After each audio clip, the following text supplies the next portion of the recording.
Novamente aqui estamos para mais uma aula do nosso curso de Teologia do Progresso Espiritual.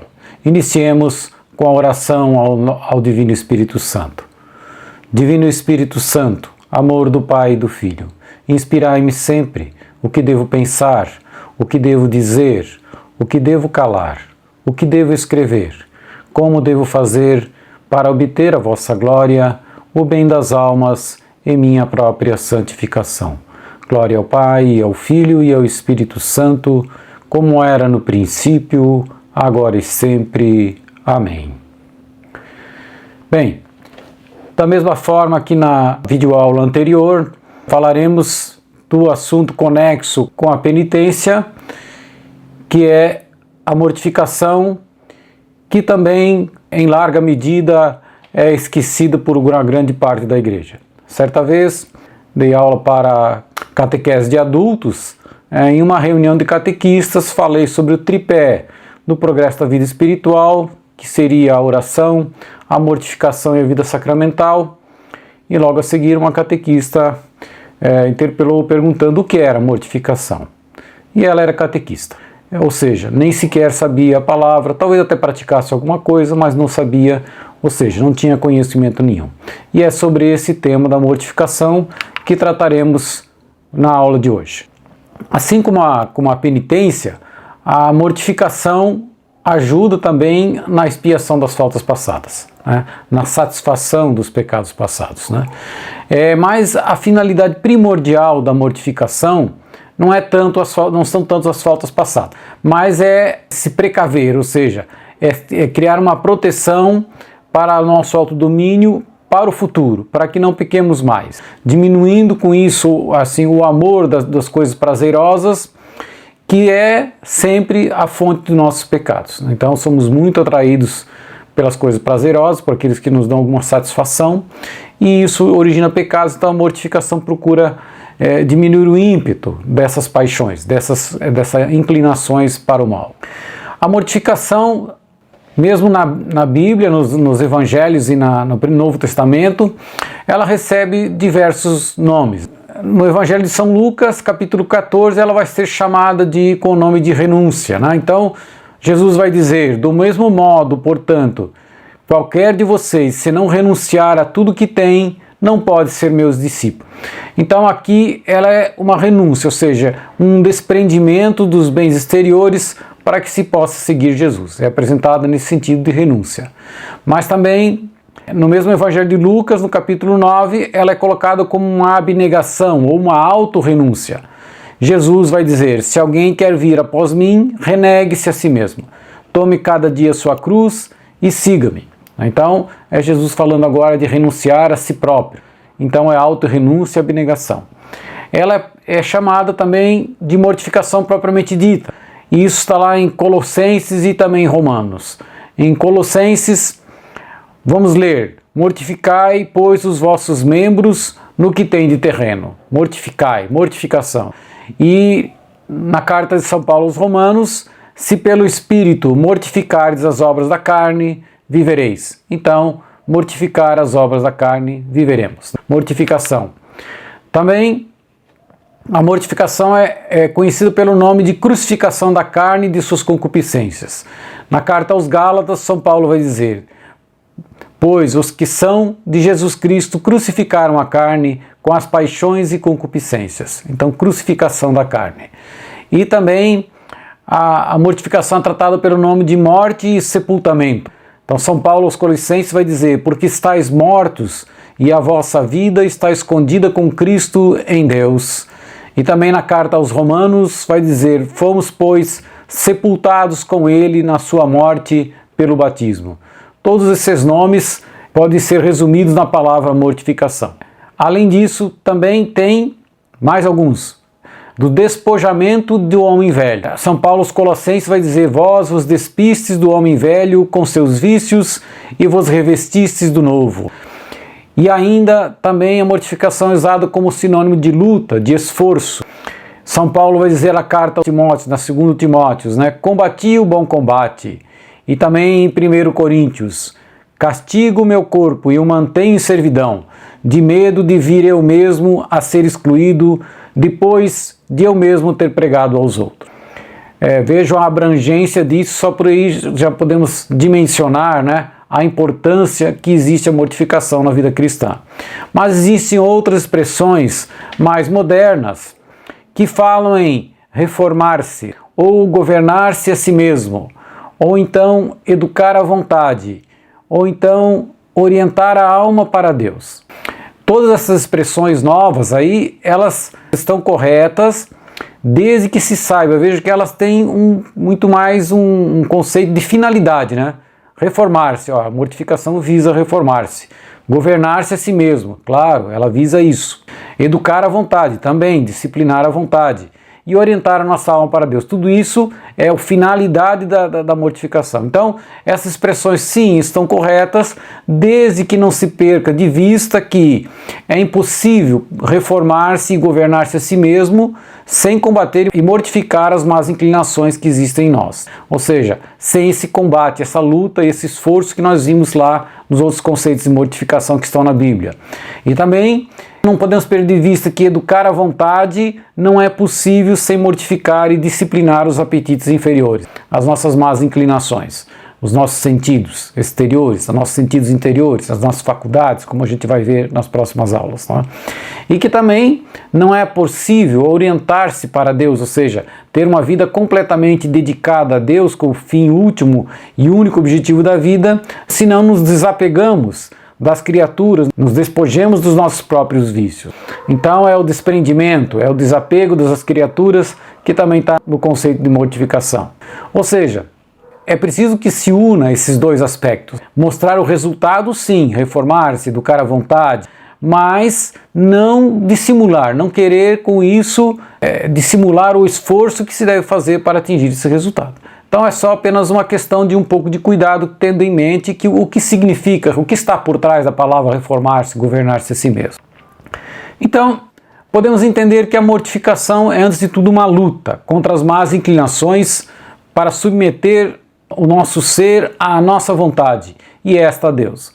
Pelo nosso intelecto, a nossa razão, pela iluminação, pela fé, pautados pela iluminação da fé, nós sabemos aquilo que é certo, o que é correto.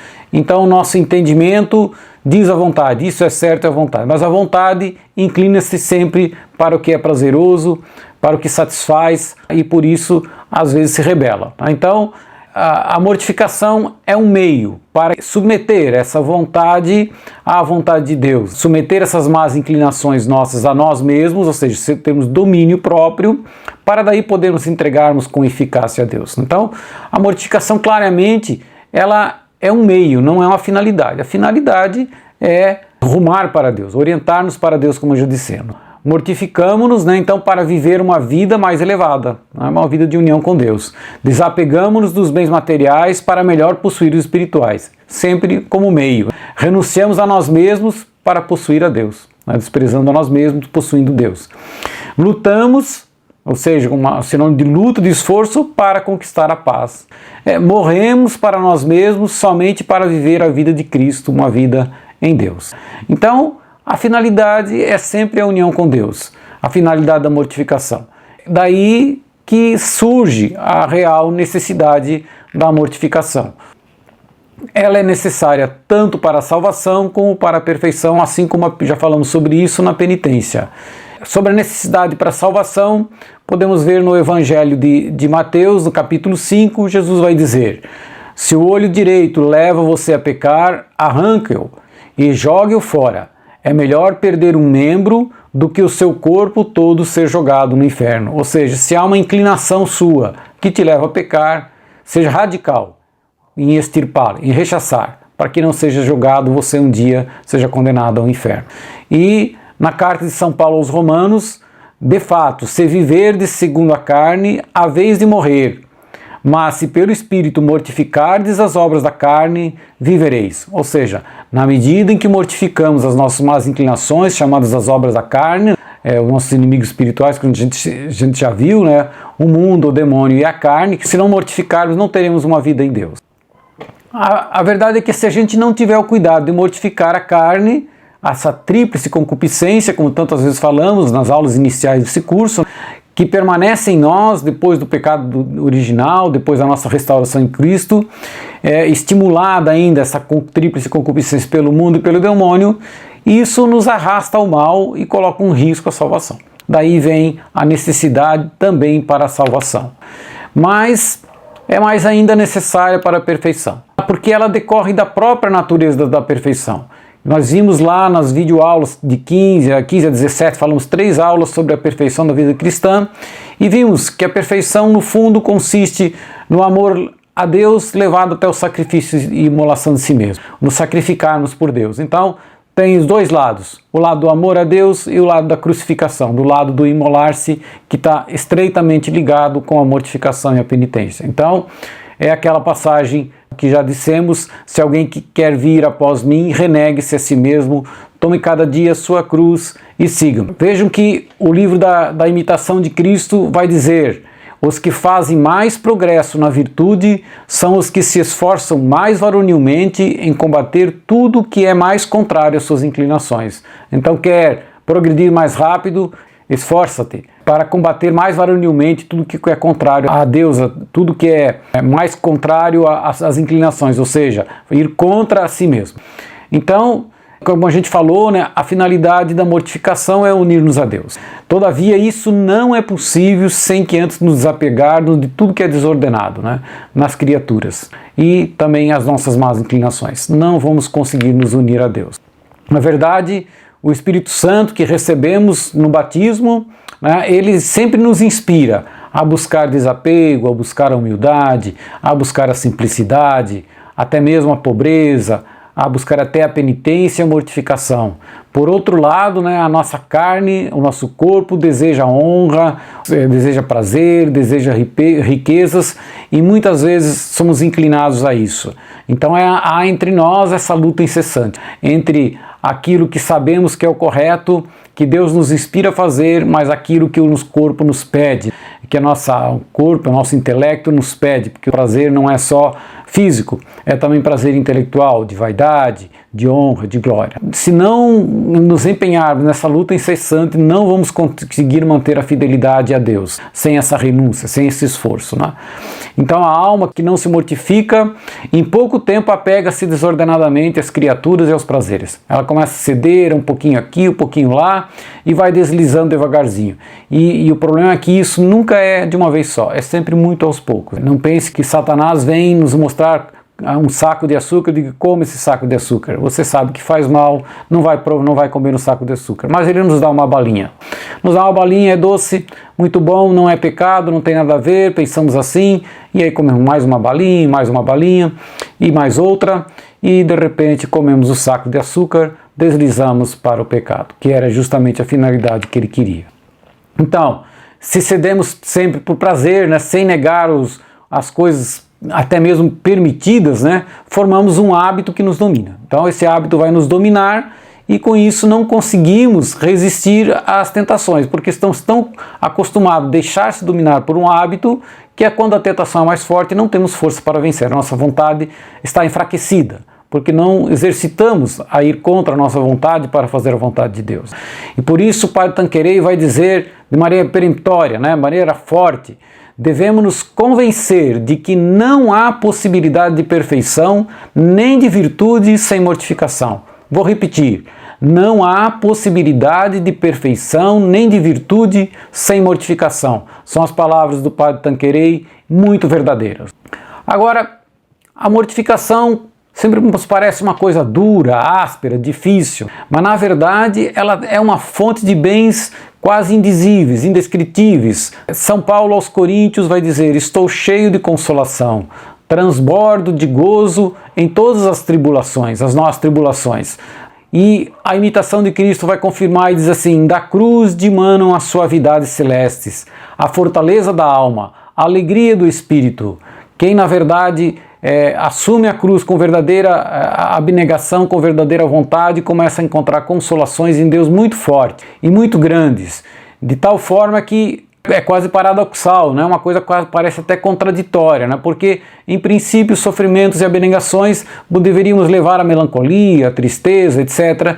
No entanto, o que a gente constata na vida dos santos, né? Primeiro, que eles padecem sofrimentos terríveis muitas vezes e fazem mortificações heróicas e ao mesmo tempo tem uma paciência, uma alegria, uma tranquilidade, uma serenidade, né, que demonstram em todos os momentos, em qualquer lugar e a todos os momentos gozam de uma paz profunda, embora padecendo sofrimentos horríveis. Então, aquilo que parece paradoxal não é para eles. Sofrem tudo aquilo e ao mesmo tempo estão inteiramente felizes, em paz, cheios de Deus, transbordam Deus. É aquilo que digo, né? A felicidade não tem nada a ver com a cruz. Na verdade, até aqueles que encontram a felicidade na cruz, esses sim venceram o mundo, encontraram Jesus, encontraram a paz, encontraram o caminho da cruz, que é loucura para os outros. Bom, a prática da mortificação. Primeiro, a mortificação ela deve abranger o homem inteiro, né? O corpo e alma. Eu já falei isso no final da aula passada, o homem é corpo e alma.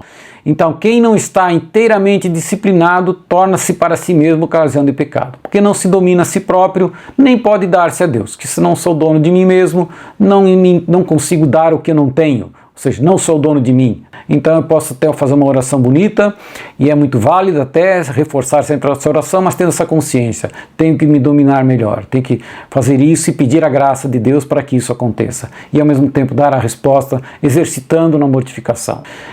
O padre Garrigou Lagrange, ele vai falar no livro Das 13 Idades da Vida Interior, oração sem mortificação é uma alma sem corpo, e mortificação sem oração é um corpo sem alma.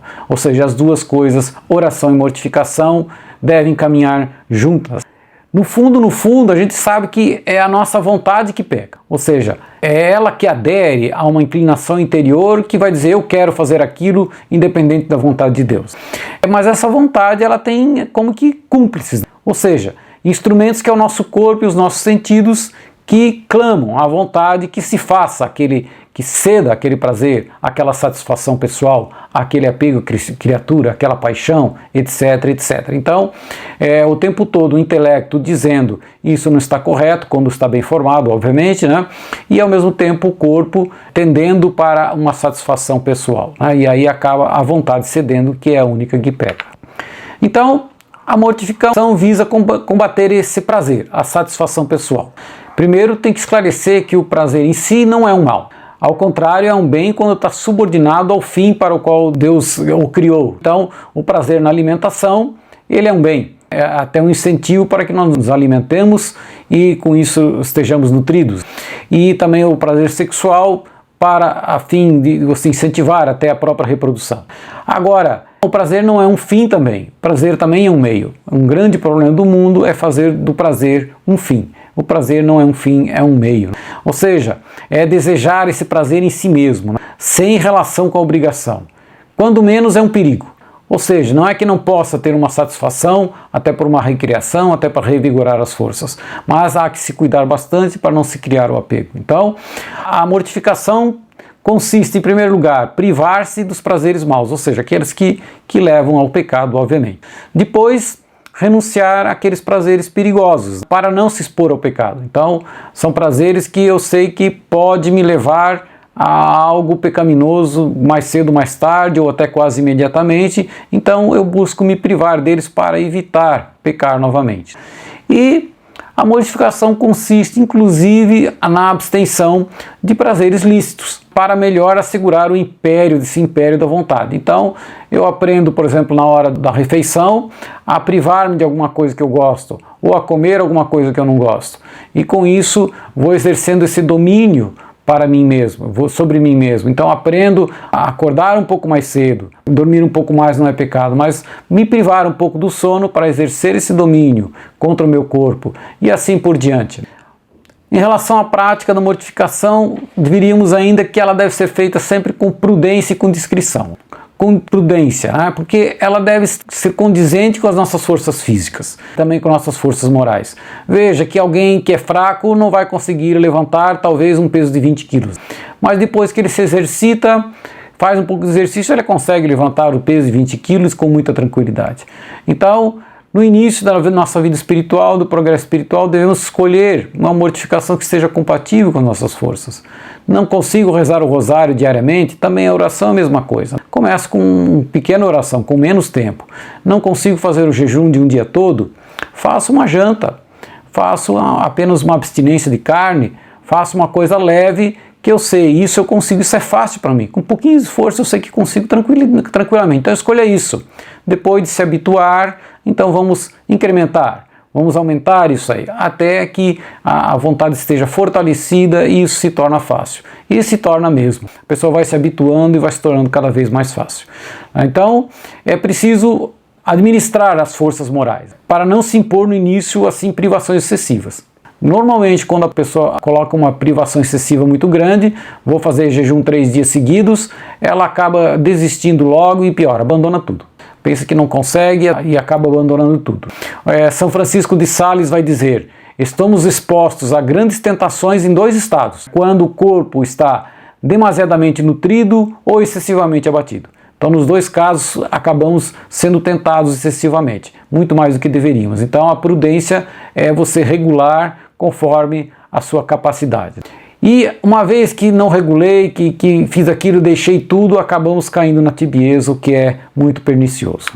É também importante em relação à prática da mortificação que ela esteja assim em harmonia com os nossos deveres de Estado. Aquilo que é obrigatório vem antes da mortificação. Já vimos na aula anterior que a obediência é melhor que o sacrifício. Então eu, como pai, como empregado ou como religioso, ou eu tenho as minhas obrigações dentro da família, dentro do trabalho. Essas vêm em primeiro lugar. Ainda ontem escutei um sacerdote comentar: se eu tenho família, não tenho o direito de ficar o dia inteiro na igreja rezando e largando a família. Tenho o dever de cuidar, primeira coisa, ser um bom cristão dentro de uma família, dando um bom exemplo. Também uma mãe de família com vários filhos não tem direito a submeter-se a austeridades, né, que prejudicam o cumprimento dos deveres. Aquele empregado que trabalha no serviço pesado, precisa de energia para trabalhar, também não vai se submeter a um jejum que o faça perder as forças, vai acabar sendo demitido. Também é imprudência. Então, o dever de Estado está em primeiro lugar, né? Então, esse é uma outra questão da prática da mortificação. Além disso, há uma hierarquia entre as mortificações. As mortificações interiores são as que têm maior valor, as exteriores são menos importantes, são menos valorosas. Mas é verdade que não podemos perder de vista que as mortificações exteriores facilitam as interiores. Então, por exemplo, querer disciplinar a imaginação, se não mortificar a visão, lendo tudo, olhando para tudo, não vai conseguir, vai ser de pouco proveito, então não se consegue. Veja que existe um escritor do século XIX, o padre William Fabre, escritor de espiritualidade muito famoso na época, vai dizer o seguinte: se existe uma doutrina segura, é a seguinte: é impossível haver mortificação interior sem mortificação exterior, e esta deve preceder aquela. Numa palavra, a mortificação corporal é indispensável à espiritualidade. Ou seja, é mais importante a mortificação interior? Sim, mas ela normalmente se inicia com a mortificação exterior. Então, mortificação dos olhos, mortificação do paladar, como a gente vai ver já na aula seguinte. O padre Tanqueray vai dizer que foi um erro dos modernistas zombar das austeridades dos cristãos dos primeiros séculos, que fazia-se muita penitência. Hoje em dia, chegamos a ver pessoas dizendo que isso é uma bobagem, que não se faz penitência, não conhece nada, não entende nada sobre o domínio, nem sobre o progresso espiritual. Porque se quisesse ser santo, quisesse santificar-se, veria logo de imediato a necessidade premente, a necessidade total de se fazer mortificação e penitência. Os santos de todas as épocas castigavam o corpo e faziam severas penitências. Queremos nós então ser santos sem nos mortificar? É impossível. Talvez algum mártir não tenha feito mortificação, mesmo assim entregou a sua vida, né, pelo martírio. Mas não existe santo na história da igreja que não tenha feito, que morreu de morte natural, como assim dizer, né, que não tenha feito muita mortificação e muita penitência. Eu vou fechar essa aula com umas frases ditas pelo São João Maria Vianney, desse livro de Francis Trochu. Ele vai citar a seguinte passagem: um pároco que se lamentava em sua presença da frieza dos paroquianos e da ineficácia do seu zelo, São João Maria Vianney respondeu com estas frases: Vossa Reverendíssima tem pregado, tem orado, tem jejuado, tem se disciplinado, tem dormido sobre leito duro? Enquanto não tiver feito isso, não tem direito de se queixar. Esse aqui seria até um pouco mais próprio, falar sobre satisfação, sobre penitência, mas realmente não lembrei dessa passagem na aula anterior, e ela também é bem colocada na aula de hoje, por isso estou citando, né? Ou seja, o próprio São João Maria Vianney está reclamando que os paroquianos ou que as pessoas às vezes não se convertem, que você não toca as pessoas. Então ele vai fazer a mesma pergunta: tem jejuado, tem se disciplinado, tem dormido sob chão duro? São tudo coisas que, claro, que vão sendo acrescentadas aos poucos, né? Sempre lembrando da prudência, um pouquinho de cada vez, e vai se aumentando, e vamos ver como o Senhor vai nos enchendo de paz, de alegria, como isso nos transforma. Conhecendo, começamos a vivenciar a teologia da cruz, e isso nós vamos vendo a eficácia muito forte, tanto para a nossa vida como para os demais. Agradecemos a atenção de todos, era isso que tínhamos para comentar a respeito da mortificação, que esse assunto vai se estender com mais especificidade nas próximas aulas. Muito obrigado a todos, salve Maria, nossa mãe, seja louvado nosso Senhor Jesus Cristo.